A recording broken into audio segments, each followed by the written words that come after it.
Bismillahirrahmanirrahim. Assalamualaikum warahmatullahi wabarakatuh. Alhamdulillah segala puji bagi Allah yang telah melimpahkan kita berbagai macam karunia sehingga tidak terasa sekarang sudah masuk bulan Sya'ban dan sebentar lagi kita akan masuk ke bulan Ramadan. Nah, bercerita sedikit tentang Ramadan tahun lalu.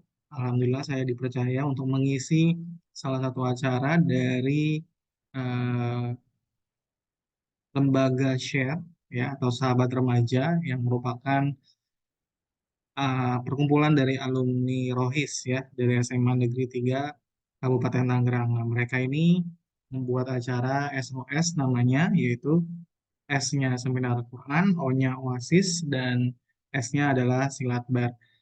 S Seminar Quran ini ya insya Allah waktu itu saya yang mengisi, temanya adalah tentang tazkiyatun nafs, bagaimana kita menjadi pribadi unggul yang Allah inginkan di bulan Ramadan.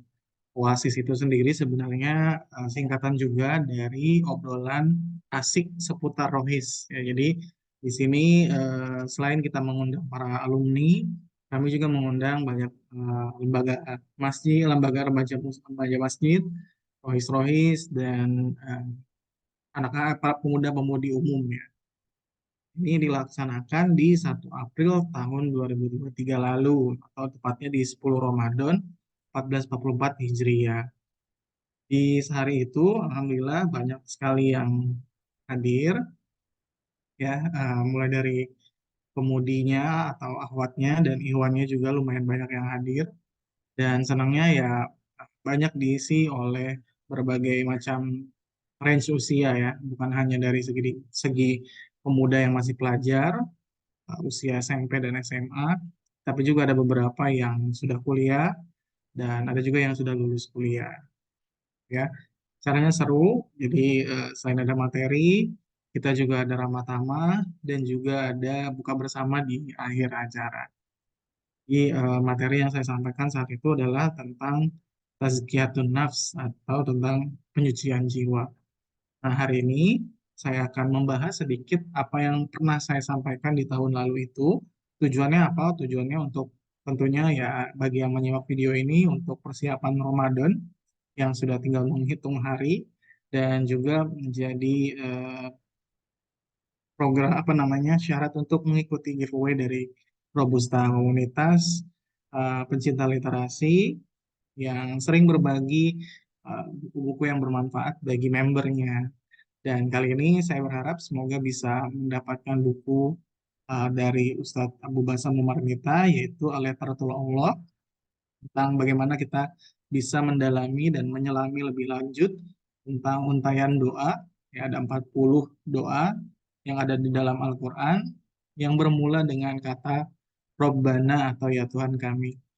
Banyak sekali kita temukan redaksi doa yang sangat luar biasa di dalam Al-Quran, di mana doa-doa ini bukan doa yang sembarangan. Beberapa bahkan Allah abadikan dari kisah Rasul-Rasul yang Allah utus gitu di dunia.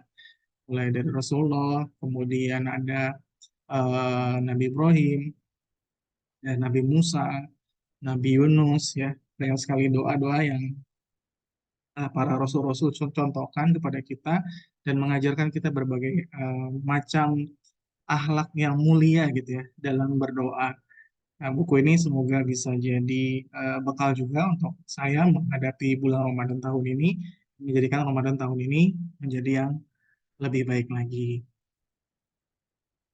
Nah, mengenai materi yang pernah saya sampaikan, sebenarnya nyambung juga dengan buku yang ingin saya dapatkan tersebut, yaitu tentang Robbana, ya, tentang doa pada Allah. Nah, bicara tentang Tazkiyatun Nafs ini merupakan sebenarnya salah satu doa dari Nabi Ibrahim juga. Ya. Nah, doa yang sangat luar biasa ketika dia sudah selesai membuat Ka'bah dengan anaknya Nabi Ismail alaihissalam, dia kemudian berdoa di Mekah saat itu masih belum banyak orang di sana, ya. Dimana dulu kan Mekah itu merupakan gurun yang tandus ya. yang sedikit sekali orang di situ, dan penghuni pertamanya saat itu adalah Nabi Ismail dan Siti Hajar ibundanya. Mungkin teman-teman juga sudah tahu sejarahnya bagaimana larinya Siti Hajar dari Bukit Sofa ke Marwa, lalu kemudian selamat sebanyak 7 kali, dan akhirnya berhenti di tengah-tengah, di mana Nabi Ismail yang saat itu masih kecil, kakinya menghentak ke tanah dan keluarlah air Zam-Zam. Nah, di keluarnya air Zam-Zam itu kemudian Siti Hajar dan Nabi Ismail hidup, ya.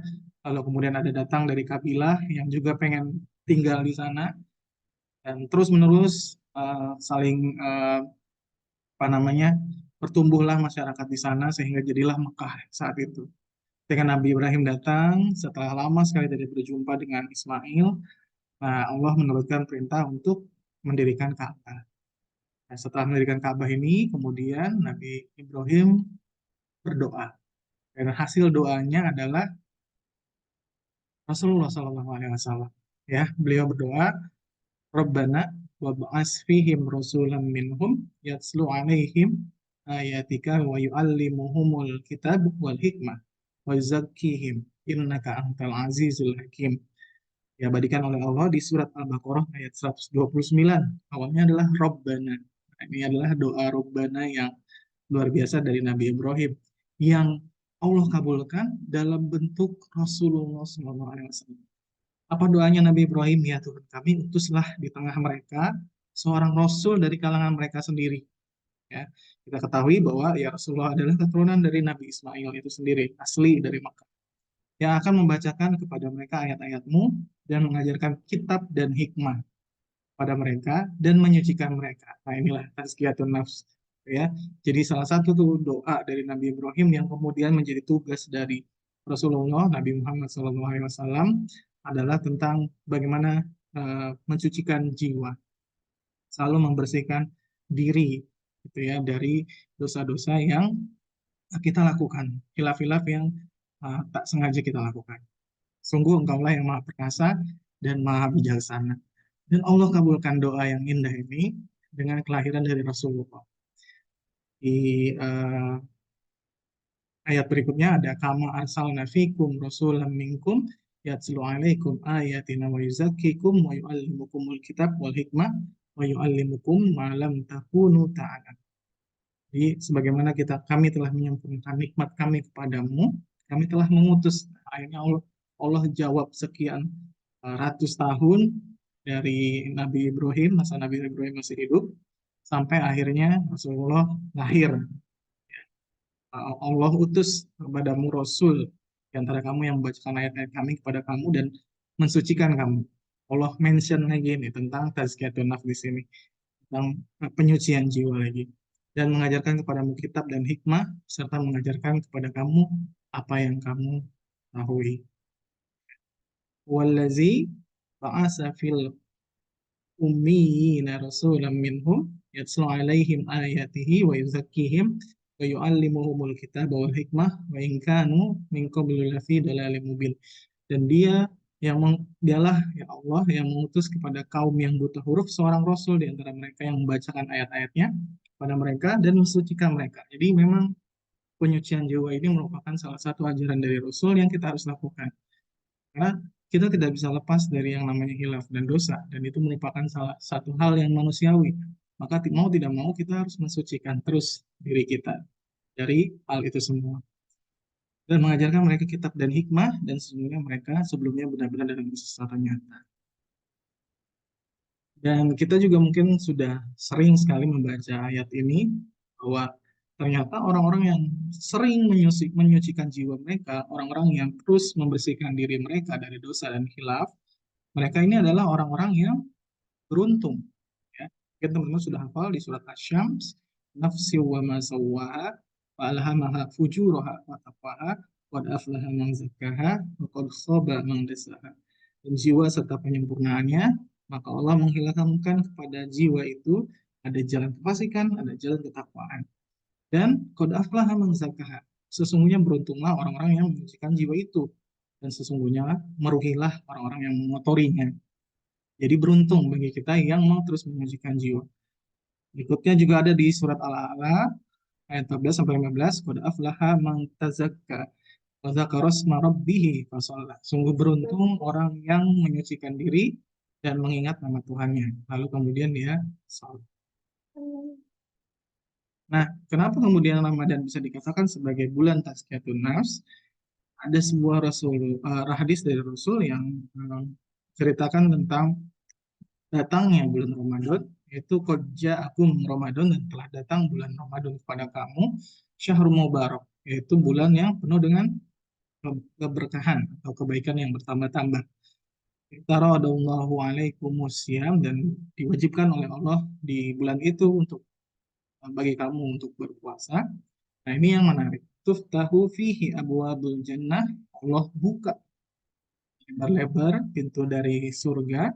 Waktu gelaku fihim abwabul jahim, dan Allah tutup pintu-pintu neraka. Waktu gelaku fihi syayatin, dan Allah belenggu setan-setan yang ada. Jadi di bulan Ramadan dibukalah pintu surga seluas-luasnya. Disinilah kita merasakan bahwa ketika di bulan Ramadan kita sangat mudah sekali untuk beribadah, mudah untuk berpuasa. Mungkin di hari-hari biasa berat sekali untuk berpuasa ya. Tapi di bulan Ramadan karena mungkin ya warung-warung ditutup gitu ya, terus teman-teman yang lain juga puasa, kita jadi lebih mudah untuk berpuasa. Tadarus juga yang mungkin seayat udah ngantuk ya, dua ayat udah mulai merem gitu, tiga ayat akhirnya khusyuk ya, saking khusyuknya nggak terasa gitu sampai ngiler gitu ya. Jadi berat sekali ketika memang beribadah di luar bulan puasa. Tapi di bulan puasa kita mudahkan. Kita merasa angin surga itu kemudian membuat kita menjadi lebih semangat dalam beribadah. Waktu gelaku fihi abwaabul jahim, dan Allah tutup pintu neraka. Di waktu-waktu Ramadan kita ngerasain juga untuk berat gitu ya, untuk melakukan maksiat. Mau ngomongin orang, aduh puasa. Mau ninggalin salat, aduh puasa. Mau ibaratnya untuk yang boleh aja kayak makan kita bisa jaga, apalagi yang nggak boleh itu kayak ngomongin orang, meninggalkan sholat gitu, tidak mau zakat dan lain sebagainya. Dan yang paling menarik yang ketiga adalah waktu gullu fihi syayatin, dan dibelenggulah setan-setan. Nah, menariknya di sini adalah ketika setan dibelenggu, tapi kemudian kita masih ingin melakukan maksiat. Nah, pertanyaannya adalah, lalu selama ini peranan setan itu seperti apa di dalam kehidupan kita? Kalau kita nggak digodaan, setan dibelenggu nih di bulan Ramadan. Nggak ada nih yang goda kita. Tapi kita tetap pengen bermaksiat. Jadi sebenarnya yang pengen bermaksiat itu apakah dari godaan setan atau memang dari godaan diri kita sendiri? Nah, di bulan ini kita benar-benar melihat siapa diri kita tanpa ada campur tangan setan sama sekali. Tadi bulan ini kita tahu bahwa diri kita itu apakah condong terhadap keburukan atau sebaliknya condong terhadap kebaikan. Ketika memang diri kita yang benar-benar diri kita gitu ya, tanpa ada campur tangan dari setan, itu merupakan diri yang eh, gemar bermaksiat gitu ya, maka sudah semestinya di bulan yang the true self kita ini, di bulan yang kita benar-benar melihat diri kita yang sejati, kita coba sucikan, kita coba gembleng diri kita untuk membersihkan diri kita sebaik mungkin untuk keluar dari Ramadan, kita bisa jadi lebih baik lagi. Maka bulan ini, momen ini merupakan momen yang tepat untuk menyucikan diri kita dari hal-hal yang dilarang oleh Allah Subhanahu wa Ta'ala. Karena bulan Ramadan bulan takwa, menjalankan perintah Allah, menghindari segala larangannya. Ya, jadi setan dibelenggu, tapi kita pengen masih bermaksiat. Jangan-jangan selama ini salahnya memang di kita sendiri, bukan di setan. Tadi yang sering nyalahin gitu ya. Gara-gara setan nih, padahal ya karena kita diri sendiri, karena tugas setan itu sebenarnya hanya membisikkan aja, kita juga yang eksekusi. Jangan-jangan selama ini bukan kita yang digoda, selama ini justru malah setan yang kita yang godain setan gitu ya. Nah, memang bisa ya kita godain setan. Nyata kata Imam Ghazali dalam kitab Ihya Ulumuddin ya, mengatakan dia berkisah ada seorang muridnya pernah bertanya, ya Syekh gitu kan, emang kan katanya zikir itu bisa menghindarkan kita dari setan. Saya merasa udah sering zikir nih, Tapi kok setan tetap balik lagi gitu ya. Lalu Imam Al-Ghazali ini kemudian mengibaratkan ketika kita mengusir seekor anjing. Kalau anjing dihus gitu ya, diusir, tapi kitanya megang daging, kira-kira daging anjingnya balik lagi nggak?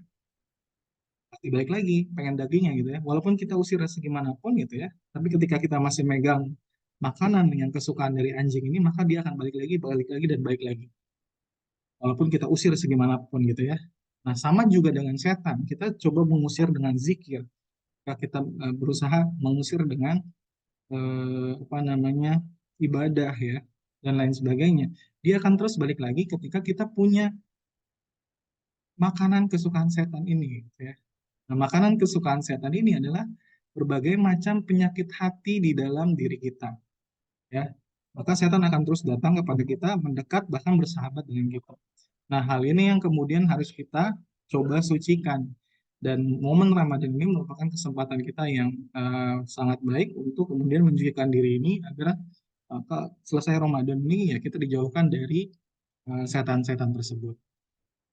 Nah, apa makanan kesukaan setan? Nah, ada tiga nih yang dirumuskan oleh Imam Al-Ghazali yang menjadi makanan kesukaan setan. Kalau disimpan terus, maka ya setan akan selalu datang kepada kita, mengajak kita untuk berteman.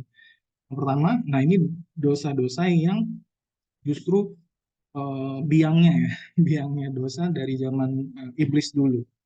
Apa aja itu yang pertama ada al-kibar, yaitu sombong. Ya.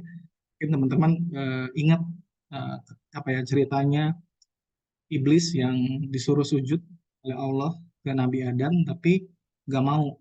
Nah, itu dosa pertama, sombong.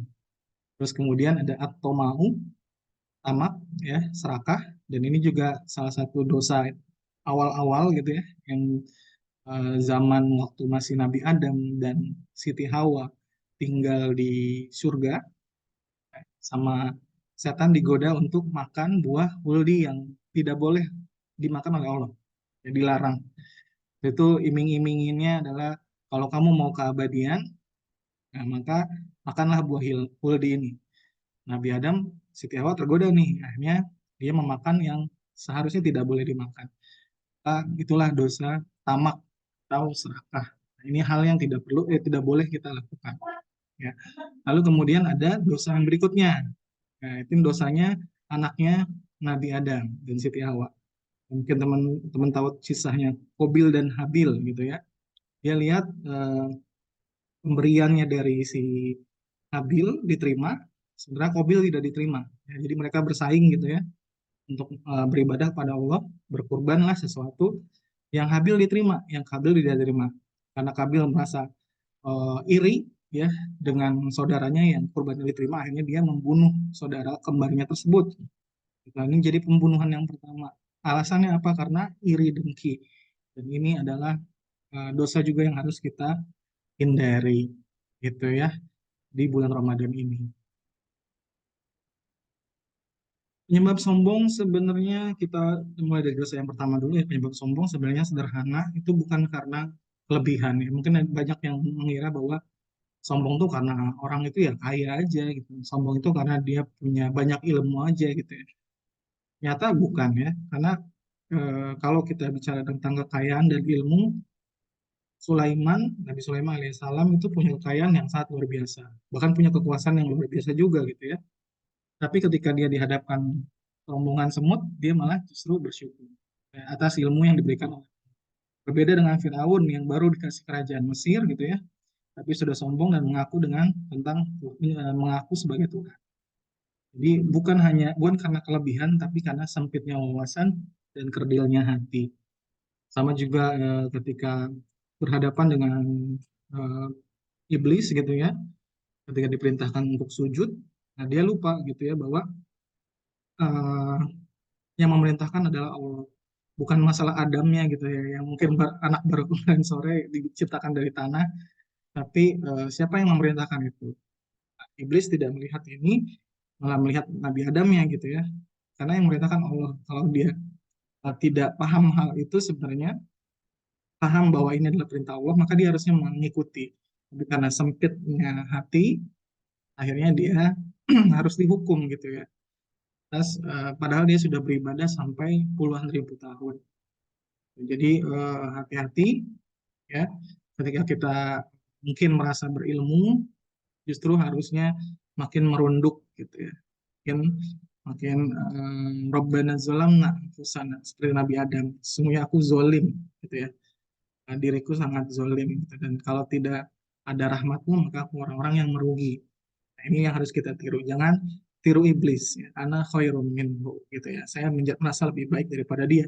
Padahal iblis dari api ya. Adam dari tanah. Dari mana api bisa lebih baik daripada tanah? Api hanya bisa hidup dari membakar ya, menghancurkan sesuatu. Kalau tidak ada yang dibakar, tidak ada yang dihancurkan, maka api akan mati.